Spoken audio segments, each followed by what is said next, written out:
Okay, so let's start at the beginning. I was filming a video and I decided like, okay, I'm gonna go home.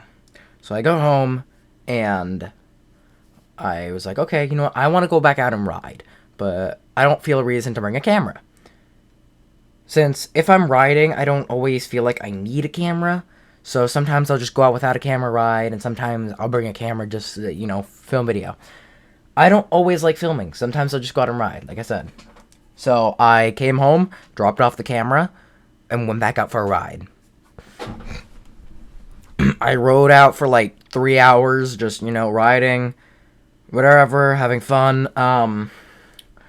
What I was doing was I was coming back home on a dirt road. It was dirt everywhere, I was going slow because it was later out.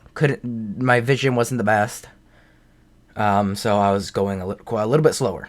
Now, since my bike does not have a speedometer, I was probably, by guess, I was going around 25 miles an hour. And normally I would have been flying through there at 40, 50 miles an hour, or however fast the bike will go. I didn't. I was going the speed limit on that road. I was coming through, and the road was built with a curve. So it went from the middle down and then curved up. So there was a ditch on each side of the road, a very small, like, little caved-in ditch. So I was riding on the right side when all of a sudden my back tire slides off and into that little ditch. I'm like, oh crap, let me try to get back to the middle of the road. So I'm turning a little, trying to get to the middle of the road, when all of a sudden, I think I might have hit something that caused my front wheel to go left to right, left, right, incredibly fast. And eventually, I just totally lost control. It snapped to the right, and the entire bike flew sideways. Like, literally, the seat was sideways, the bike was in the air on its side. I was flying, and I smashed my head first, or I might have hit my back, and my head smacked into the tree. I flew into the ditch, and I'll kind of have, like, an image on how it kind of was, because it's like the road will curve off, hit a little ditch, like almost like a safe zone, but then it'll dump off into a 2-foot ditch. In that ditch is where I was, and I smacked my head up against that tree.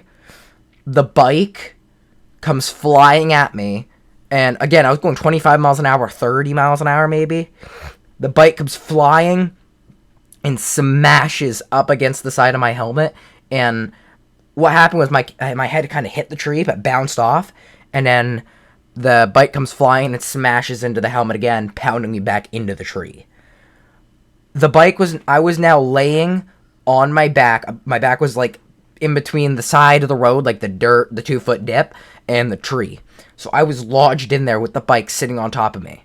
Now, I sat there for a few seconds trying to figure out what to do, because I was practically panicking. I was like, what do I do?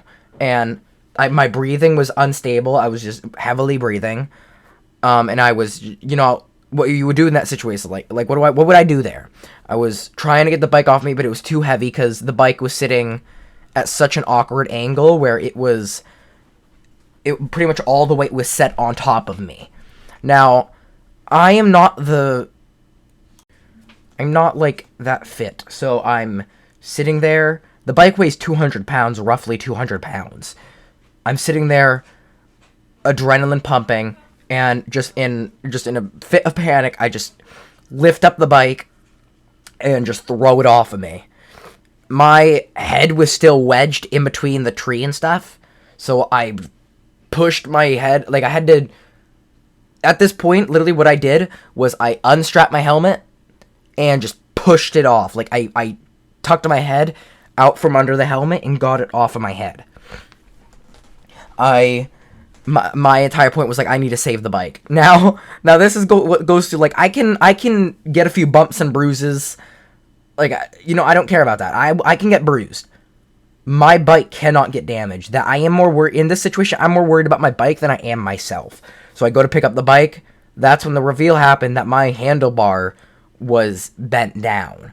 Like, it was not broken, but it was almost 100% bent, like 90-degree angle.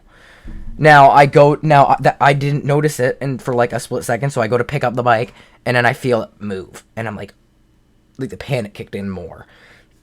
I let go of the one side of the handlebar. I put my hand in like this little back piece under the seat, mainly to pick up the bike, I think. But I pick it up from there, and then my other hand is on the frame of the bike. So I pick it up, and I'm there trying to pick it up. Eventually, I do end up getting it up, and I realize how bad the handlebar is broken. Now, my issue here was I am in a 2-foot ditch on the side of the road. It is nothing but forest. Like, it is so much bush and crap that you can, like, I could barely move. So my biggest concern was, like, how am I going to push the bike out of this hole? So I make sure the bike still runs, which surprisingly it started no issue. Just goes to prove Kawasaki. So I pick up the bike, and I'm trying to push it out of this hole. Doesn't work. Like, the bike's too heavy, and in the awkward position that it's wedged in between this really, it's like a small little tree, but it's a bush, and it's super stiff, so I can't push the bike out, and I'm sitting there trying to move it. Eventually, I'm like, what the crap.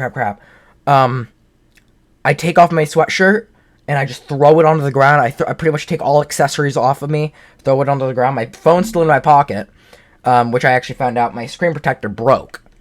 I have a Samsung, and my screen is fine, but my screen protector that is on my phone, it's like a gel. So it didn't crack or anything because it's gel, but it still broke it. So what I did was I wanted to make sure my phone would be fine, so I put it on top of my helmet. I had my wallet on me, took that out. I had my earbuds because, I was trying to listen to music while riding, took all that out, and I push on the bike. I'm walking all around it, pushing down stuff. Eventually I get the bike moved, and I'm looking around trying to see how I can get it out. Because now the back is turned to the road, and I can't pull it up that hill. So I was like, okay, let me go see if there's any mud over here. I walk through the trail area, and I find out that there is just like a ton. There's like a little bit of mud. I'm like, okay, there's a little mud, but if I just crank it up, I think I could probably pull it out of here. So I push the bike over to the mud, which it opens up because of the mud. So it's a little open area. So I thought I get it over to the mud, I can rotate it, angle it back at the road, and then I just drive full force back up the road. As I'm pushing the bike, the handlebar is pushing down because it's broken. So it's going down every time I add a little force. So I have to push it back up into the position so that way I can still push the bike. Eventually it fell back down and just completely disconnected from the bar. Now, the side with the clutch on it is dangling. I'm worried because what was going through my head, I wasn't even like, at this point I was okay, but I was like, okay, I gotta, I continue to push it, and I'm trying to figure out how to pick it up because it broke down to the center. So I'm trying to figure out how I can pick it up and rotate it so I can floor it back up the hill. And how would I even do that if the half of the handlebar is gone? So I sit there and I try to put the bike down. That's when I walk back up to the road by myself, climb up the ditch, and it was hard. The ditch is probably up to like my head. Now I am 5'10", so it is like the ditch is probably maybe not up to my head, like maybe right up to my upper chest. So I climb back up it, grab my phone, and I realized that the area I was in had absolutely no service. I call my sister, and I was like, please answer. And let me just point out, I was not crying at this point. It wasn't until she answered and I was explaining the situation. I'm like, don't panic, but like, I just got into an accident. And she's like, okay. And when that happened, I think I started to realize, like, as I was saying it out loud, I think I started to realize it. And I just started to like cry, and because I was just thinking like the bike, I can't get home, and I God knows where I am. So I'm like, hey, don't panic. I crashed my bike. The handlebar is snapped off. And she's like, okay, calm down. She gets my other sister. Eventually, after a little bit of talking, figure out to come get me. Now, there's an app that tracks my location almost like 24/7. Now, because there's no service, the last location that it was actually able to track was all the way 30 minutes down the road. So I was like, no, you're going the wrong way. Do not take a right. They just took a right anyways. So I'm sitting there like, okay, I just wait. The place that they end up is completely cut off. So they go all the way back, take a left instead, and I'm still sitting there trying to figure out how to get my bike out. So eventually, my sister gets there. I get a ratchet strap, hook one end up to the back of the car, so like the trailer, the hitch or something. The other end, I didn't reach my bike, so I was worried. We find another strap, hook it up together, and then hook up to my bike. We're pulling. I am covered in mud up to my chest at this point. I'm just covered. The bike fell on top of me again. I was stuck in the mud. It was horrible. Eventually, I get the bike out. It is now sitting on the road, and the pictures have been, and I'm like, okay. The second I got it out, I find this funny. I got the bike out, and the first thing that I thought was like, I was so mad that I wasn't recording. Because that would have been, I don't know why, but videos that put me through pain get more views. So I'm sitting there like, no, I wish I was recording. And I wasn't crying anymore. It was just like, it was like a panic at the time. But I was like, okay, you know what?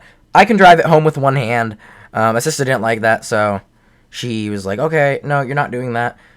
A guy who, thanks so much to him, he came through on a BMW motorcycle and pulled up, and he was like, yeah, you guys okay?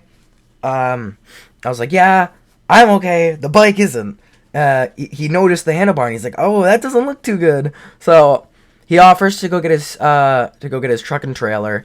I'm like, you really don't have to. Like, I could probably get it home. And then my sister's like, no, you're not. If you could, that'd be really nice. I'm like, okay. I just don't want to bother him and stuff. So he's like, don't worry, I'll be right back. He floors it off, even kicking some dust.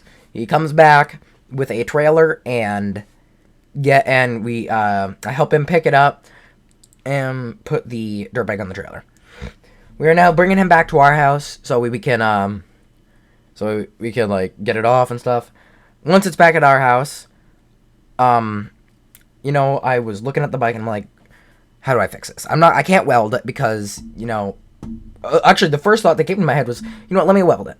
The guy looks at me and he goes like, you can't weld this stuff, like, it's just gonna be a bandage, and honestly, you should just buy a whole new set of handlebars.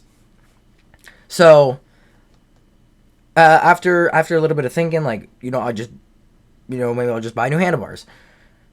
That's when, he was like, yeah, I was so glad to help because, he used to drive dirt bike when he was a kid, and this happens to everyone. If you ride a bike, you're probably more than aware of this kind of stuff happening. So, eventually he's like, all right, bye. I'm like, thank you so much. He tells me a name. I tell him mine, give him a handshake, and off he goes.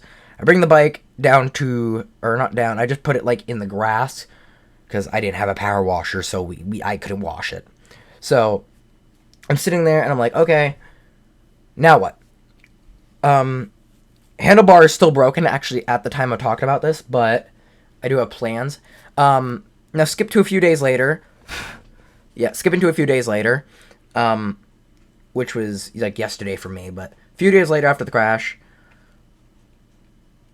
I go to fix it. So yesterday I tried to fix it. Not the handlebars, but I noticed that the back fender got bent. So I was like, okay, let me try to fix that. I take off the side panels, take off the seat, and I'm like, okay, what's causing this? Couldn't see it. So I put everything back together, and I'm like, why is it still bent? I put everything back on correctly, and I noticed this was like a little rock. I take that rock out with a wrench, and I get it under, take the rock out. The frame, the back fender's still bent. I can't fix that. So I recorded a little bit of me trying to build a stand for the bike because I don't want to spend money on a stand to prop my bike up. So I build one, get a few pieces of wood, do it all together. I'll probably fix it up when I get a new bike, but yeah. So I prop it up, and I'm like, okay, let's make sure everything's working elsewhere on the bike. I noticed something that terrified me. when I shifted it into first gear, the clutch fully pulled in, like, to the bar. Like, to the grip, whatever. So I pulled it in, shifted into first gear, and the back tire was turning. Like, the back tire was turning, I could pull on the accelerator, and it would make the back tire move faster. I was really, really worried I broke something. Because, as far to my knowledge, that should not be happening. The back tire is weightless, which could have been why. So I make a few phone calls, and eventually I just figured out, apparently if it's weightless, it's going to turn. I'm dumb and didn't know that, but now I do. So, yeah.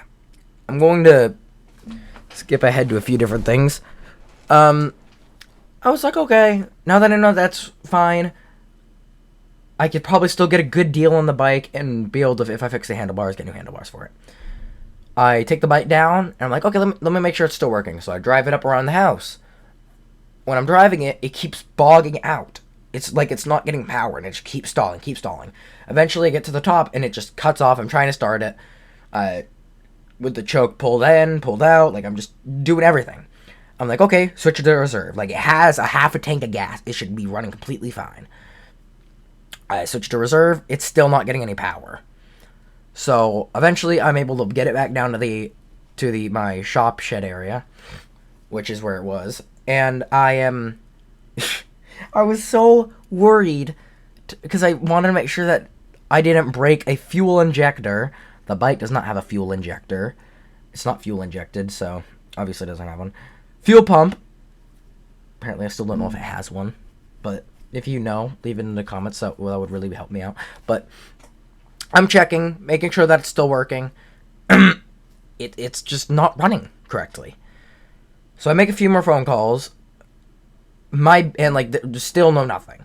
My best bet is I'm going to take it for a drive down the road to an area where I can get it power washed. So I'm going to bring it there, wash it, bring it back, and then I'm going to buy some handlebars for it. Now, once I buy the handlebars, I'll put them on, take pictures of the bike, and sell it. Probably on Facebook Marketplace. But first, I have to make sure that that's working. So pretty much my whole point here is that I am going to check by pretty much driving it, and if burning through some of the fuel, like getting new fuel through the engine and stuff, if that does not solve the issue, then I am going to have to take the bike apart and figure out what's causing the issue, because I can't sell it the way it is. So I'm going to buy new handlebars, drive it, check, make sure everything's working right. And if it does, it'll probably be up on Facebook Marketplace within a week of buying the handlebars. Now I don't have the handlebars like quite yet, like I said, since I am waiting, because I don't have the money and finances to actually buy it. I am waiting on my payment from YouTube to come in, and once that comes in, I'll have enough money to, get the handlebars, which will probably happen next month. I don't know. But let's move on to some good news, right? Good news that even I'm excited for. So the bike is obviously going to be sold. I'm hoping with new handlebars, other than the handlebars, the bike is actually perfect condition. Like, the seat has a little scar on it, pretty much just because when I first washed it with the power washer, it was high power, and I kind of just blasted the seat too close, and it tore a little scar in it. Other than that, the sticker's a little messed up. It has a little air bubble in it. Other than that, the bike's in completely fine condition. One more thing, I think around the time when I first bought the bike, I crashed into a rock and broke the front fender. So the front fender also has a little paint tear on it. It's fine though. Literally, other than those three things, the bike's engine is absolutely perfect. Like, if you wanted to buy a new sticker, buy a new seat and front fender, the bike good as new. There's nothing wrong with it. I've actually done maintenance with that bike to make sure that it stays in beautiful condition. All I ask is one thing: if you are a dirt bike owner or motorcycle owner, or own any kind of thing, maintain it. Put maintenance on it. Make sure you're doing the work to make sure the bike runs good. For me personally, that's a big thing. I put money towards the bikes that I buy. They are so important to me. So I hate it if I damage it. But yeah, again, like I want to say some good news.